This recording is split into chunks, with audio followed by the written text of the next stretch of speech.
Whoa! Here I come! Whoa! You rang the doorbell. What's wrong? Have you lost your key? No, I had this sudden urge to play the gentleman caller. Oh, I see. And what part do I get to play? We'll improvise. Oh! Based on the message you left on my answering machine. Thank goodness there was no one else there to hear it. Or I'd have been banned in Boston. I just wanted you to know how much I've missed you.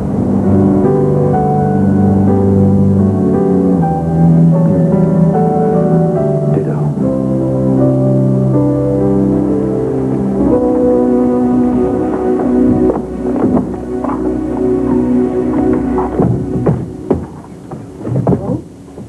Where have you been, dare I ask? Earlier this evening, I was deep in impassioned conversation with another woman. Your mother or your daughter, I certainly hope. No. Well, do you want me to be discreet, or do you want the details? You can be discreet out on my front lawn if you like. Who was she? A 9-year-old self I met at the Landview Public Library. That's the subject of my next column, by the way. I see. Yes.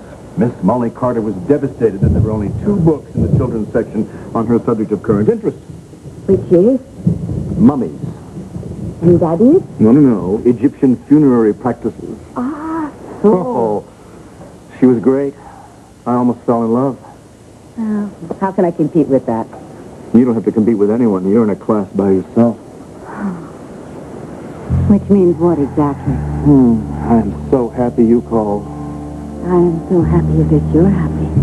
Lately, it feels like you've been avoiding this.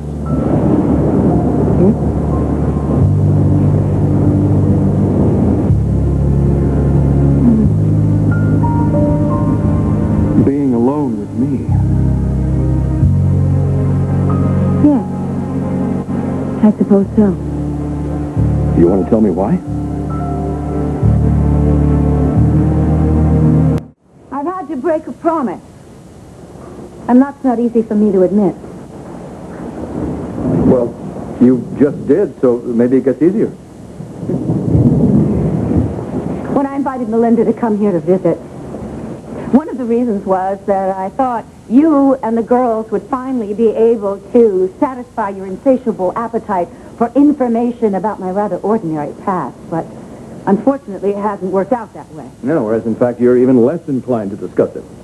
Because it clearly has an unfortunate effect on Melinda. Why do you think that is? If I knew the answer to that, Mel, I could hang out my shingle next to your mother's. You know, Melinda's unstable. You've seen that for yourself. Her doctor has no business telling her that she could come here. Well, maybe she's even under greater pressure here. Meaning? Well, at the clinic she can be an anonymous patient. Here she's face-to-face with her own history. A sister, a daughter, nieces. Mineral water? Oh, if I must. Yes, thank you. So, you're saying that you think that we're making her worse. What did Viki tell you? Viki? About the lunch yesterday. Oh, wait. I haven't seen the skipper in a couple of days. Why do you ask? Because the girls and I took Melinda to lunch at the Palace yesterday. And we were chatting about this and that, and then Kelly asked Melinda about Charlotte Stonecliff, our old nanny. Melinda must have mentioned her. That's only natural. Miss Stonecliff is a difficult person to forget. Why is that? The word I would use is formidable. Miss Stonecliff adored my mother. She would have thrown herself in front of a speeding train for her. Well, for any of us.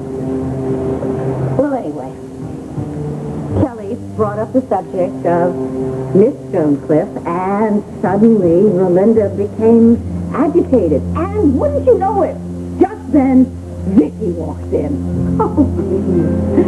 She starts making a big fuss over Melinda, and so to be polite, Melinda invited her to join us, which Viki did.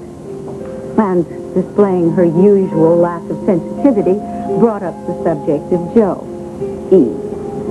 Well, Melinda started going on and on and on about how Joe, E, had hurt Kelly, and this embarrassed Kelly no end. So I tried to stop Melinda, and Melinda accused me of trying to silence her. Well, it was ridiculous, but what could I do? And there was nothing I could say to Melinda that wouldn't have made things worse for her, and so I sat there while Viki got an earful about all sorts of horrible, untrue things about me. Oh, Mel. It was a catastrophe. I'm sorry. So, now that I think back, I'm sure that it was the conversation about Miss Stonecliff that set Melinda off. It's curious. It's very curious. Described Miss Stonecliff as formidable. And you're certainly made of sterner stuff than Melinda. Well, maybe Melinda was afraid of her as a child. No, Miss Stonecliff adored Melinda. In fact, I always felt that Melinda was was her favorite. Because of all of us, Melinda was the only one who inherited my mother's incredible musical talent. But if Melinda really was unstable when she was young, maybe she was afraid of things that to you would appear perfectly ordinary. I suppose. Are you hungry? No, not right now. You know, if Melinda's recollections are askew about things from her childhood, maybe it would help her to meet her old nanny after all these years. Now that she's an adult. I mean, is Miss Stonecliff still alive? Yes. I've been supporting her for years. Really? But Mel, come on, this is not the time to test Melinda any further. This trip's already been more than she can handle. She wasn't ready for it. Melinda? Kelly? Where's Kelly? Where's Kelly? What have you done to her? What have you done? Where is she? Kelly is just fine. How do you know? Where is she? Because, after you went to bed, Melinda, she decided she was going to go visit Cassie. You haven't been playing the game with her, have you? Oh, for heaven's sake. Melinda, I had forgotten all about the game until you mentioned it. I haven't forgotten. It frightened me. It would frighten Kelly. I am so sorry. I never knew how you felt. I was just a little girl then. Melinda, we're all grown up now. Nobody plays the game anymore. Good. I didn't like it.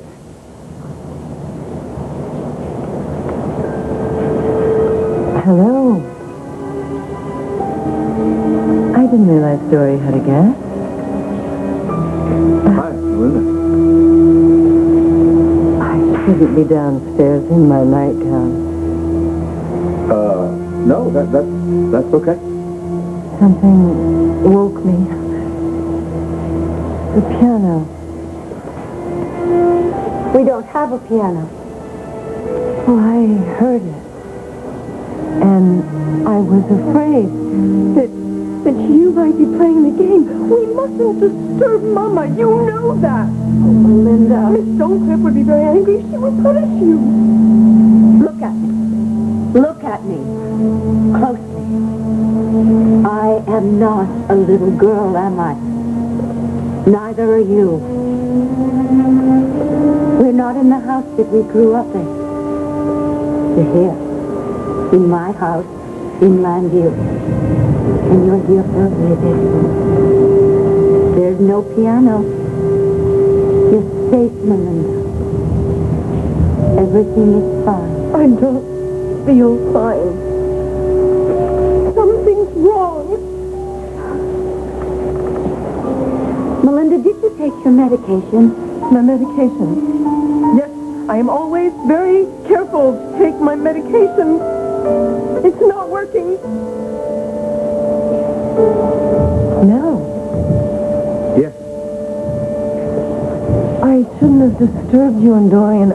Forgive me. No. Think nothing of it. I'm sorry to hear you're not feeling well.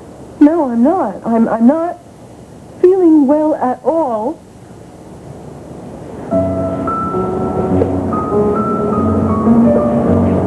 Why did you tell me there wasn't a piano? Mama's playing her concerto. Melinda?